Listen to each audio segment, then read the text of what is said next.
há 2000 anos. Segunda parte. Item 3º. Planos da Treva. Depois das solenidades do casamento de Plínio, contrariamente ao que se podia esperar, o liberto judeu não regressou a Massília, pretextando numerosos negócios que o retinham na capital do império. Instalado no palacete dos Severus, para onde se haviam transferido os jovens nubentes, junto de Calpurnia, Saul teve oportunidades numerosas de se avistar com o senador Públio Lentulus, mantendo ambos várias palestras sobre a Judéia e as suas regiões importantes. Intrigado com aquele olhar ardente e aqueles traços de expressão, que lhe não eram totalmente estranhos, e lembrando-se perfeitamente daquele pai que o procurara ansioso e aflito, em Jerusalém, acompanhamos o senador em uma de suas palestras íntimas com um interessante desconhecido, na qual o abordou com esta pergunta inesperada: Senhor Saul, já que sois filho das cercanias de Jerusalém, vosso pai, porventura, não se chamaria André de Gioras? O liberto mordeu os lábios, diante daquele ataque direto ao assunto mais delicado da sua existência, respondendo dissimuladamente: Não, senador. Meu pai não tem esse nome. Ao tempo em que fui escravizado por mãos impiedosas e cruéis, porquanto eu não era senão uma criança mal educada e irresponsável, acentuou com profunda ironia, meu pai era um agricultor miserável que não possuía outra coisa além dos seus braços para o trabalho de cada dia. Tive, contudo, a felicidade de encontrar as mãos generosas de Flamínio Severus, que me guiaram para a liberdade e para a fortuna e, hoje, o meu genitor, com o pouco que lhe forneci, aumentou as suas possibilidades de trabalho, desfrutando não somente certa importância social em Jerusalém, como também funções superiores no templo. Mas, por que perguntais? O senador franziu o sobrolho, frente a tanta desenvoltura na resposta, mas, sentindo-se aliviado, por lhe parecer que não se tratava, de fato, do Saul de suas penosas lembranças, respondeu com mais desafogo de consciência: É que eu conheci, ligeiramente, um agricultor israelita, por nome André de Gioras, cujos traços de expressão não eram muito diversos dos vossos. E a conversação seguia o ritmo normal das conversações sem importância nos ambientes de convencionalismo da vida social. Saul, entretanto, deixava transparecer fulgor estranho no olhar, como quem se encontrava extremamente satisfeito com o destino, à espera de um ensejo para executar seus tenebrosos planos de vingança. Um móvel oculto e inconfessável o retinha em Roma, quando numerosas operações comerciais requeriam sua presença em Massília, onde seu nome se radicara a grandes interesses de ordem financeira e material. Esse móvel era o intenso desejo de se fazer notado pela jovem esposa de Plínio, cujo olhar parecia atraí-lo para um abismo de amor violento e irreprimível. Desde o instante em que a vira com os adornos do noivado, no dia venturoso de seu enlace, parecia vê-lo obrigado à criatura ideal dos seus sonhos mais íntimos e remotos. Na realidade, os filhos de seus antigos senhores mereciam o seu respeito e o maior acatamento. Todavia, uma força maior que todos os seus sentimentos de gratidão o levava a desejar a posse de Flávia Lentúlia, a qualquer preço, ainda que fosse o da própria vida. Aqueles olhos formosos e cismadores, a graça amorosa e espontânea, a inteligência lúcida e delicada, todos os seus predicados físicos e espirituais, que observara agudamente, nos poucos dias de permanência na cidade, o autorizavam a crer que aquela mulher era bem o tipo das suas idealizações. E foi engolfado nesse turbilhão de pensamentos sombrios que 2 meses se passaram, de expectativas inconfessáveis e angustiosas, sem que perdesse a mais ligeira oportunidade para demonstrar a Flávia o grau do seu afeto, da sua admiração e estima, sob as vistas amigas e confiantes de Plínio. Na soledade de suas preocupações íntimas, considerava Saul que, se ela o amasse, se correspondesse à afeição violenta do seu espírito impetuoso e egoísta, jamais se lembraria de exercer a planejada vingança sobre o coração de seu pai, indo buscar o jovem Marcos Lentulus para o lar paterno e liquidando o pretérito de visões tenebrosas. Contudo, se acontecesse o contrário, executaria os seus diabólicos projetos, deixando-se embriagar pelo vinho odiento da morte. Nessa época, corria já o ano de 47, e sem nos esquecermos de Fúvia e sua filha, vamos encontrá-las, de novo, sob o domínio dos mesmos sentimentos cruéis e tenebrosos. Em vão desposar Aurélia Emiliano Lúcius, que, para ela, não representava de modo algum o tipo do homem que o seu temperamento supunha haver encontrado no filho mais moço de Flamínio. E foi assim que, depois dos primeiros desencantos e atritos no ambiente doméstico, a conselho da mãe e na sua própria companhia, procurou recorrer às ciências estranhas de Araxes, célebre feiticeiro egípcio, que tinha uma loja de mercadorias exóticas nas proximidades do Esquilino. Araxes, cujo comércio criminoso todos conheciam como fonte inesgotável de filtros milagrosos do amor, da enfermidade e da morte, era um iniciado do Antigo Egito, desviado, porém, da missão sacrossanta da caridade e da paz. Na sua violenta paixão pelo dinheiro da numerosa clientela romana, então em pletora de vícios clamorosos e na dissolução dos mais belos costumes do sagrado instituto da família. Explorando-lhe as paixões inferiores e os hábitos viciosos, o mago egípcio empregava quase toda a sua ciência espiritual na execução de todos os malefícios e crimes, motivando enormes danos com as suas drogas venenosas e seus estranhos conselhos. Procurado, discretamente, por Fúvia e a filha, inteirou-se dos fins da visita e ali mesmo, entre grandes retortas e pacotes de plantas e substâncias diversas, mergulhou a cabeça nas mãos, como se o seu espírito estivesse devassando os menores segredos do mundo invisível, ante uma trípode de outros petrechos de ciências ocultas, com que ele, psicólogo profundo, buscava impressionar a mente sugestionável dos consulentes numerosos que lhe solicitavam a solução dos problemas da vida. Ao cabo de longos minutos de concentração, com os olhos a brilhar estranhamente, o mago egípcio dirigiu-se a Aurélia, afirmando-lhe em palavras impressionantes: Senhora, vejo à minha frente dolorosos quadros da sua vida espiritual, no passado longínquo. Vejo Delfos, nos dias gloriosos do seu oráculo e contemplo a sua personalidade buscando seduzir um homem que lhe não pertencia. Esse homem é o mesmo da atualidade. As mesmas almas perambulam agora em outros corpos e a senhora deve pensar na realidade dos dias que se passam, conformando-se com a nítida separação das linhas do destino. Aurélia ouvia, entre surpresa e assombrada, enquanto a alma arguta de sua mãe acompanhava a palestra, tocada de impressão indefinível. Que me dizeis?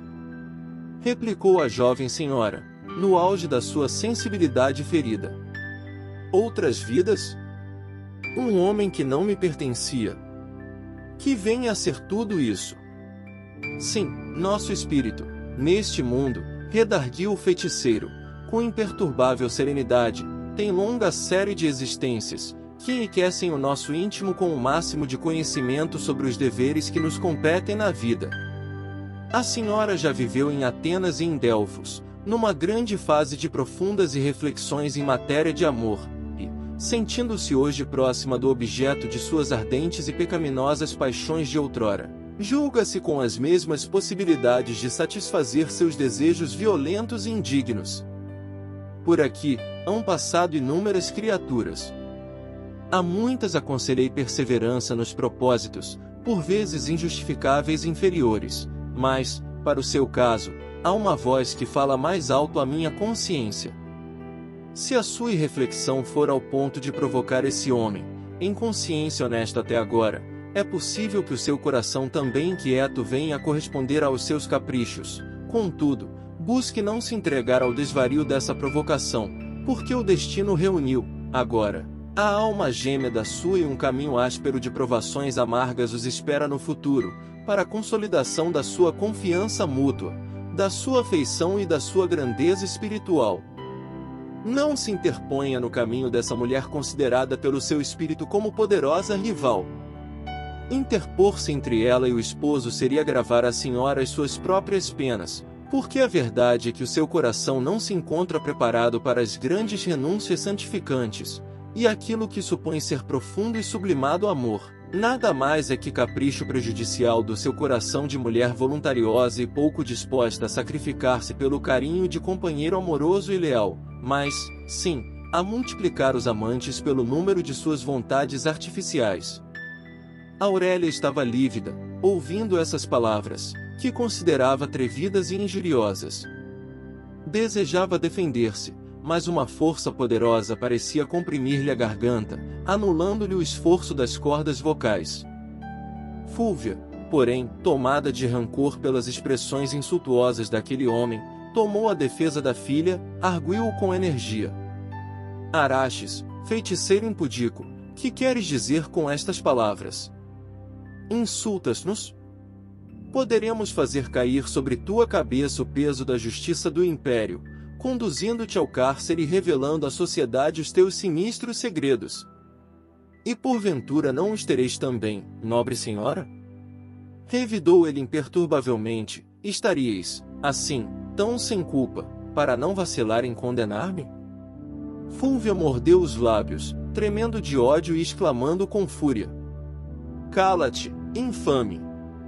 Não sabes que tens diante dos olhos a esposa de um pretor? Não me parece, murmurou o feiticeiro, com serena ironia, pois as nobres matronas dessa estirpe não viriam a esta casa solicitar minha cooperação para um crime. E, ao demais, que diriam em Roma de uma patrícia, que descesse ao extremo de procurar, na intimidade, um velho feiticeiro do esquilino?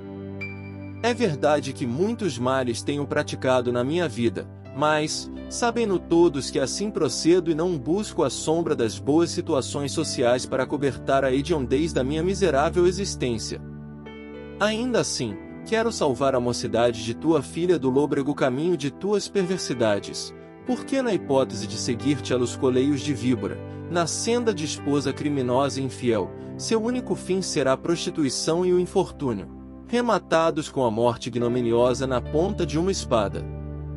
Fúlvia desejou revidar energicamente aos insultos de Araxes, repelindo aquelas expressões injuriosas, recebidas como atrevimento supremo, mas Aurélia, receosa de novas complicações e compreendendo a culpabilidade de sua mãe, tomou-lhe do braço, retirando-se ambas silenciosamente, sob o olhar zombeteiro do velho egípcio, que voltará a empilhar pacotes de plantas entre numerosos vasos de substâncias estranhas. Pouco tempo, contudo, pôde ele empregar na sua faina solitária e silenciosa. Dentro de 2 horas, nova personagem lhe batia à porta. Araxes surpreendeu-se à vista daquele judeu insinuante que o procurava. O brilho dos olhos, o nariz característico, a harmonia dos traços israelitas, faziam daquele homem, ainda jovem, uma figura singular e sugestiva. Era Saul, que recorria aos mesmos processos misteriosos, na ânsia de possuir, a qualquer preço, a esposa de Plínio, buscando o talismã ou o elixir miraculoso do feiticeiro, a serviço de suas pretensões descabidas. Recebido nas mesmas circunstâncias em que o foram as 2 personagens do nosso penoso drama, Saul expunha ao adivinho as suas torturas amorosas, junto daquela mulher honesta e digna. Após a habitual concentração, já do nosso conhecimento, junto da trípode em que fazia as orações costumeiras, Araxes esboçou leve e discreto sorriso, como quem havia encontrado mais uma estranha coincidência nos seus amplos estudos da psicologia humana. Sua hesitação, todavia, durou poucos instantes, porque, em breve, se fazia ouvir com voz pausada e soturna. Judeu! Disse ele austeramente, louvo o Deus de tuas crenças, porque tua face foi erguida do pó pelas mãos do homem que hoje te empenhas em trair. Mandam as leis severas da tua pátria que não venhas a desejar, nem mesmo por pensamentos, a mulher do teu próximo e muito menos a companheira devotada e fiel de um dos teus maiores benfeitores. Dá um passo atrás no teu triste e mal-aventurado caminho. Houve tempo em que teu espírito viveu no corpo de um sacerdote de Apolo, no templo glorioso de Delfos. Perseguiste uma jovem mulher dos mistérios sagrados, conduzindo-a à miséria e à morte, com os teus desvarios nefandos e dolorosos. Não ouses, agora, arrancá-la dos braços destinados ao seu amparo e proteção, frente a deste mundo. Não te intrometas no destino de 2 criaturas que as forças do céu talharam uma para a outra. O moço judeu, todavia, apesar de impressionado com aquela exortação incisiva, não seguia a orientação violenta das duas mulheres que o precederam na misteriosa visita. Arrancando uma bolsa de moedas, acariciou-a nas mãos como a excitar a concupiscência do adivinho, exclamando com voz quase súplice: Araxes, eu tenho ouro, muito ouro, e dar-te-ei o que quiseres, pelo valioso auxílio da tua ciência. Pelo amor de teus deuses, consegue-me a simpatia dessa mulher e recompensar-te-ei generosamente a preciosidade dos esforços despendidos. Os olhos do mago egípcio faiscaram ao clarão de sentimento estranho, contemplando a bolsa em forma de cornucópia, reluzente de ouro, como se a desejasse intensamente, murmurando com mais delicadeza: Meu amigo, essa mulher não é cobiçada tão somente por ti, e suponho que deverias contribuir para que ela não se afastasse da companhia do esposo. Mas, existe, então, ainda outro homem? Sim, revelam-me os signos do destino que essa criatura é também desejada pelo irmão do marido. Saul fez um gesto de enfado, como quem se sentia amargamente atormentado pelos mais acerbos ciúmes, murmurando entre dentes: Ah! Sim, agora entendo melhor a viagem precipitada de Agripa, em busca de Avênio. E, elevando a voz como quem estivesse jogando a derradeira cartada da sua ambição, falou com ansiedade: Araxes, peço-te ainda uma vez. Faze tudo. Pagar-te-ei regiamente. A fronte do mago curvou-se de novo, em atitude de profunda meditação, como se o espírito buscasse, no invisível, alguma força tenebrosa, propícia aos seus sinistros desígnios. Ao cabo de alguns minutos, tornou a dizer em tom benevolente e amigo: Parece que haverá uma oportunidade para sua afeição, daqui a algum tempo. O moço judeu ouvia-o com angustiosa expectativa, enquanto as afirmações continuavam. Dizem os signos do destino que os dois cônjuges, para a consolidação de sua profunda afeição, da sua confiança recíproca e progresso espiritual, estão destinados a dolorosas provas daqui a alguns anos. Dar-se-á alguma coisa que os separará dentro do próprio lar, sem que eu possa precisar o que seja. Sei, tão somente, que cumpre a ambos um grande período de ascetismo e dolorosa abnegação, no Instituto Sagrado da Família. Nessa ocasião, talvez, quem sabe, poderá o meu amigo tentar essa afeição ardentemente cobiçada. Dar-se-á, então, alguma coisa? Perguntou Saul, curioso e aflito, nas suas perquirições do assunto transcendente, mas que poderá acontecer que os separe no ambiente doméstico? Eu mesmo não saberia dizê-lo. E cada qual será obrigado a um ascetismo fiel e a uma dedicação inquebrantável? Manda o determinismo do destino que assim seja, mas não só o esposo, como a companheira, podem interferir nessas provas, contraindo novo débito moral, ou resgatando o passado doloroso com o preciso valor moral nos sofrimentos, empregando, no determinismo das provações purificadoras, sua boa ou má vontade. Saiba que as tendências humanas são mais fortes para o mal, tornando-se possível que as suas pretensões sejam satisfeitas nessa época. E quanto tempo deverei esperar para que isso aconteça? Perguntou o liberto, profundamente preocupado. Alguns anos. E será inútil tentar qualquer esforço antes disso? Perfeitamente inútil. Sei que o nobre cliente tem numerosos interesses numa cidade distante e é justo que, neste intervalo, cuide dos seus negócios materiais. Saul fixou detidamente aquele homem que parecia conhecer os mais recônditos segredos da sua vida, passando as suas observações pelo crivo da consciência. Deu-lhe a bolsa recheada, agradecendo a atenção e prometendo voltar em tempo oportuno. Daí a alguns dias, o moço judeu, nas vésperas da despedida, aproveitando alguns minutos de pura e simples intimidade com a jovem Flávia, dirigia-lhe a palavra nestes termos: Nobre senhora, começou em voz quase tímida, mas com o mesmo clarão estranho de sentimentos inferiores a lhe irradiar dos olhos. Ignoro a razão do fato íntimo que vos vou revelar, mas a realidade é que vou partir para Massília. guardando a vossa imagem no mais recôndito escaninho do meu pensamento. Senhor, disse-lhe Flávia Lentulha, corando, acabrunhada, devo viver tão só no pensamento daquele com quem os deuses iluminaram o meu destino.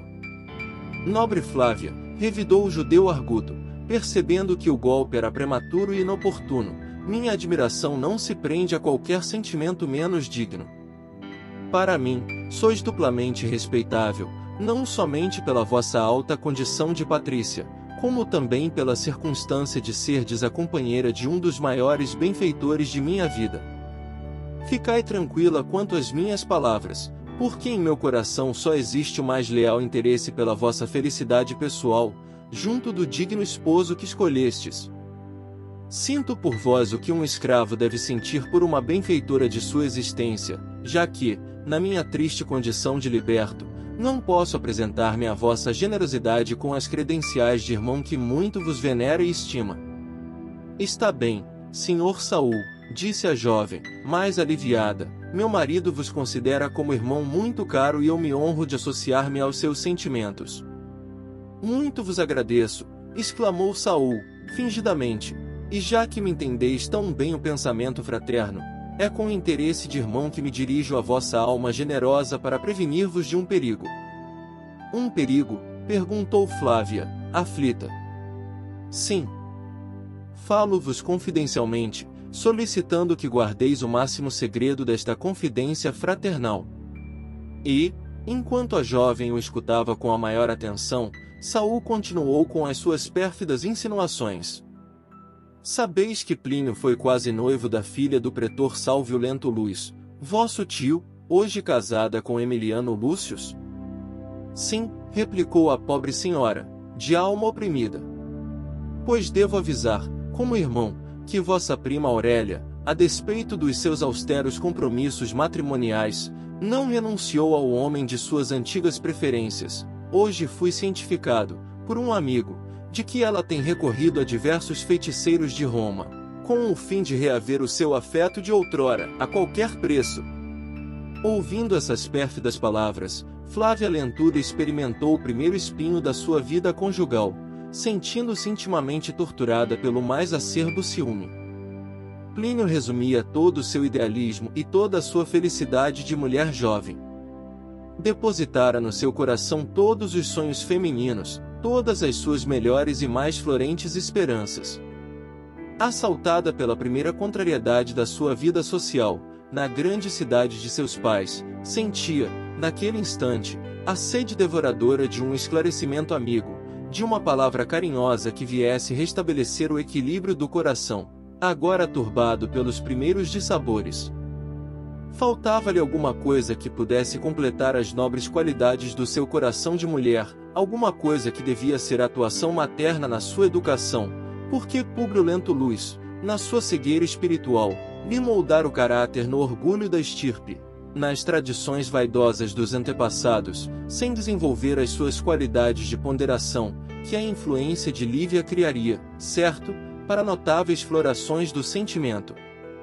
A jovem Patrícia sentiu o coração despedaçado por um ciúme quase feroz, mas, compreendendo os deveres que lhe competiam em tais conjunturas, recobrou a precisa energia moral para reagir naquele primeiro embate de provas, respondendo ao moço judeu e fazendo o possível por afetar o máximo de severa e tranquila nobreza.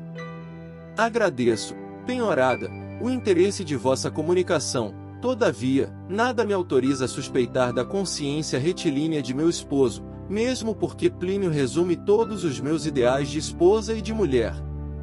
Senhora, revidou o judeu, mordendo os lábios, o espírito feminino, na sua fertilidade de imaginação, alheio à vida prática, pode enganar-se muitas vezes, pelas aparências.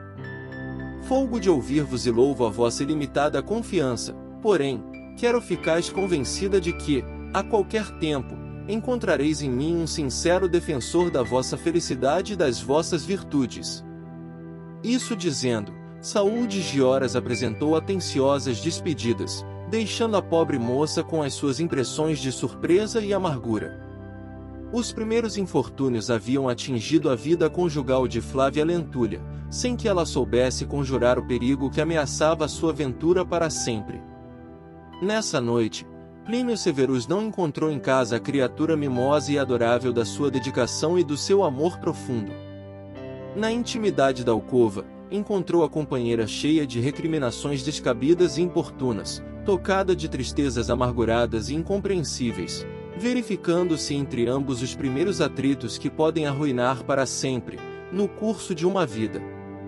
A felicidade de um casal, quando seus corações não se encontram suficientemente preparados para a compreensão espiritual, no Instituto das Provas Remissoras, embora a estrada divina de suas almas gêmeas seja um caminho glorioso para os mais elevados destinos.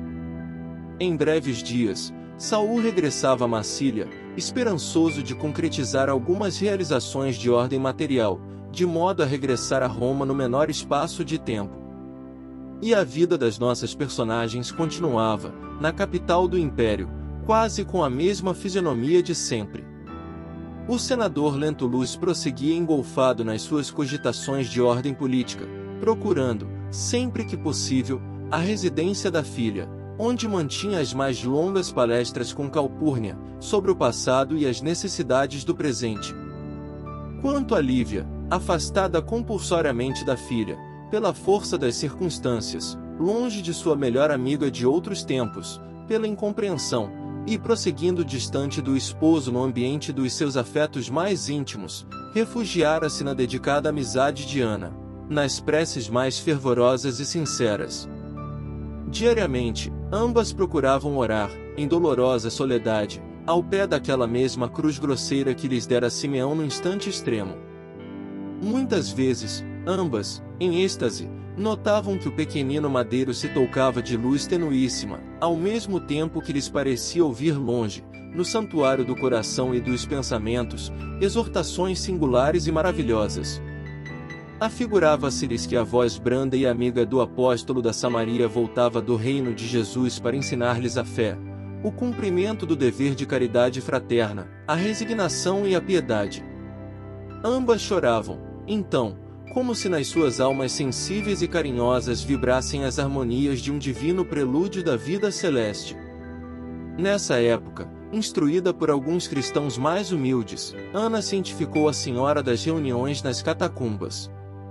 Somente ali podiam reunir-se os adeptos do cristianismo nascente, porquanto, desde seus primeiros eventos na sociedade romana, foram as suas ideias consideradas subversivas e perversoras. O império fundado com Augusto, que significou a maior expressão de um Estado forte em todas as épocas do mundo, depois das conquistas democráticas da República, não tolerava nenhum agrupamento partidário, em matéria de doutrinas sociais e políticas.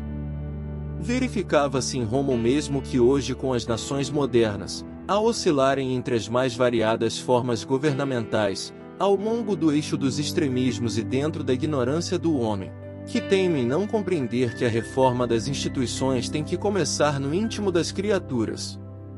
As únicas associações admitidas eram, então, as cooperativas funerárias, em vista de seus programas de piedade e proteção aos que já não podiam perturbar os poderes temporais do César.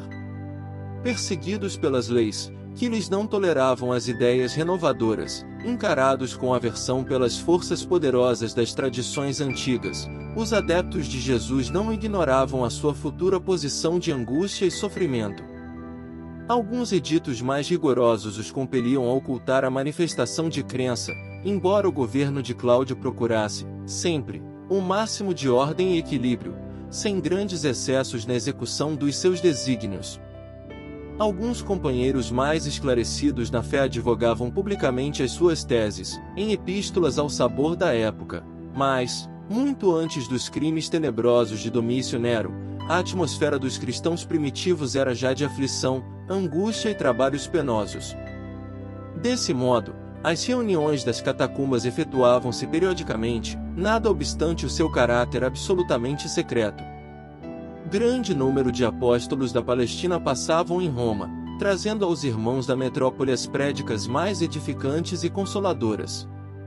Ali, no silêncio dos grandes maciços de pedra, em cavernas desprezadas pelo tempo, ouviam-se vozes profundas e moralizantes, que comentavam o Evangelho do Senhor ou encareciam as sublimidades do seu reino, acima de todos os precários poderes da perversidade humana. Tochas brilhantes iluminavam esses desvãos subterrâneos, que as eras protegiam, enquanto suas portas empedradas davam a impressão de angústia, tristeza e supremo abandono. Sempre que um peregrino mais dedicado aportava a cidade, havia um aviso comum a todos os conversos. O sinal da cruz, feito de qualquer forma, era a senha silenciosa entre os irmãos de crença, e, feito desse ou daquele modo especial, significava um aviso, cujo sentido era imediatamente compreendido. Através dessas comunicações incessantes, Ana conhecia todo o movimento das catacumbas, colocando Sua Senhora a par de todos os fatos que se desenrolavam em Roma, sobre a redentora doutrina do crucificado. Assim é que, quando se anunciava a chegada de algum apóstolo da Galiléia ou das regiões que lhe são fronteiriças, Lívia fazia questão de comparecer, fazendo-se acompanhar pela serva desvelada e fiel, atravessando os caminhos a pé, embora trajasse agora a sua indumentária patrícia, de conformidade com a autorização do marido, para professar livremente as suas crenças. Ela estava ciente de que, perante a sociedade, sua atitude representava grave perigo, mas o sacrifício de Simeão fora um marco de luz assinalando os seus destinos na terra. Adquirira coragem, serenidade, resignação e conhecimento de si mesma, para nunca tergiversar em detrimento da sua fé ardente e pura. Se as suas antigas relações de amizade, em Roma, atribuíam suas modificações interiores à demência, se o marido não a compreendia e Calpurnia e Plínio cavavam, ainda mais, o grande abismo que Públio havia aberto entre ela e a filha, possuía o seu espírito, na crença, um caminho divino para fugir de todas as terrenas amarguras, sentindo que o divino mestre de Nazaré lhe dulcificava as úlceras da alma, compadecendo-se do seu coração retalhado de angústias. Era-lhe a fé como um archote luminoso clareando a estrada dolorosa, e do qual se irradiavam os clarões da confiança humana na providência divina, que transforma as provações penosas da terra em antegozo das eternas alegrias do infinito.